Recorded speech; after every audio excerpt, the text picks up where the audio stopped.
Hello and welcome back to the Coder's Legacy channel. In this video, we'll explore how to execute JavaScript using Selenium. This feature is very important because it allows us to perform many tasks that would not otherwise be possible. For example, modifying HTML elements within the page, executing jQuery, doing things like scrolling, and executing alerts. Anything like that. Really, there's a whole host of things that you can do, and I only know a small fraction of them. There are even more things out there that you can do, and anyone who's fluent in JavaScript will have a really good time with this feature. Okay, so I'm assuming that you guys have your Selenium stuff set up. If not, I'll have a video on how to set it up the way I have. It's a very convenient way that I've used, by the way, using this special library that automatically installs and manages web drivers. Like Chrome has a web driver, Firefox has a web driver, etc. So once you have your driver object created, you can do driver dot execute script. And here is where you type in your JavaScript.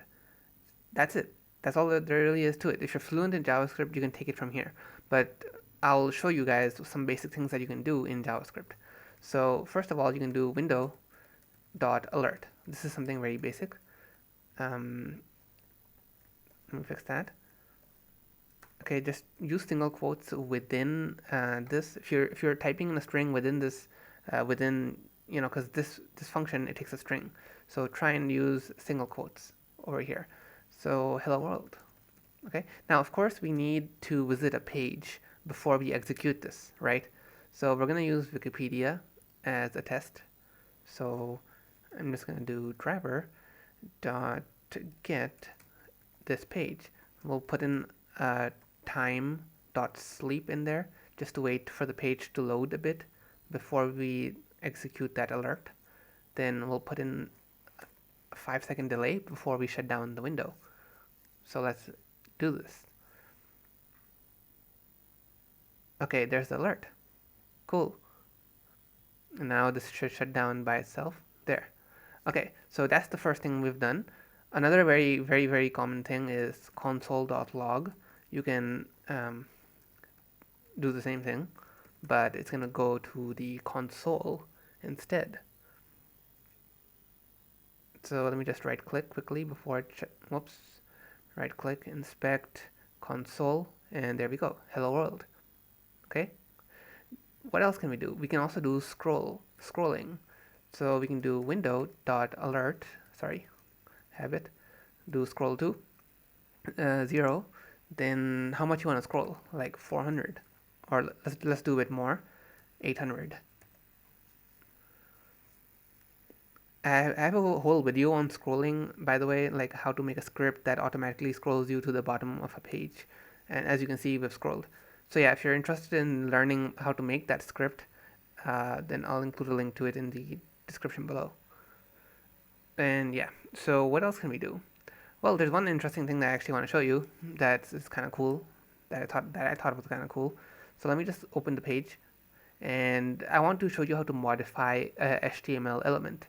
So for example, let's take this thingy, or this button. So what I'm going to do here is, here is the ID, okay? I'm looking for the ID in this element, and this ID is vector page tools drop down checkbox.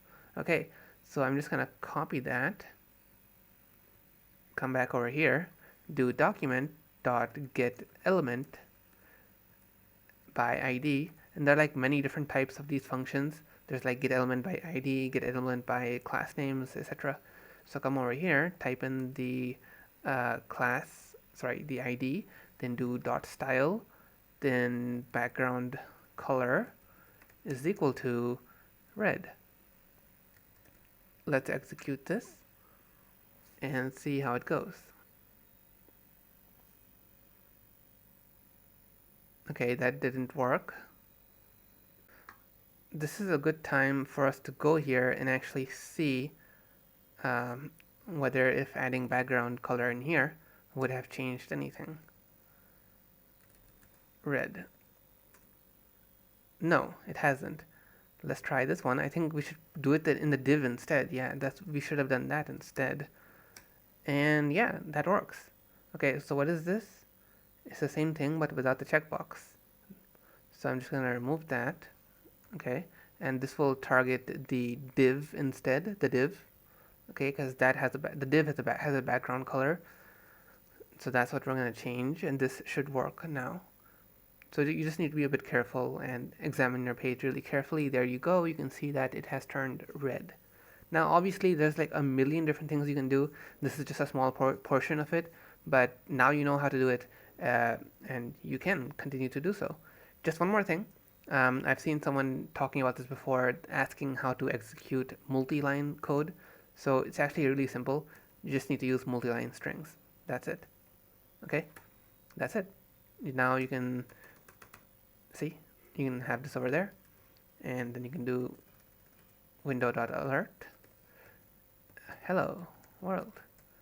And the cool thing about this is that you can easily use strings, because now this is a multi-line string.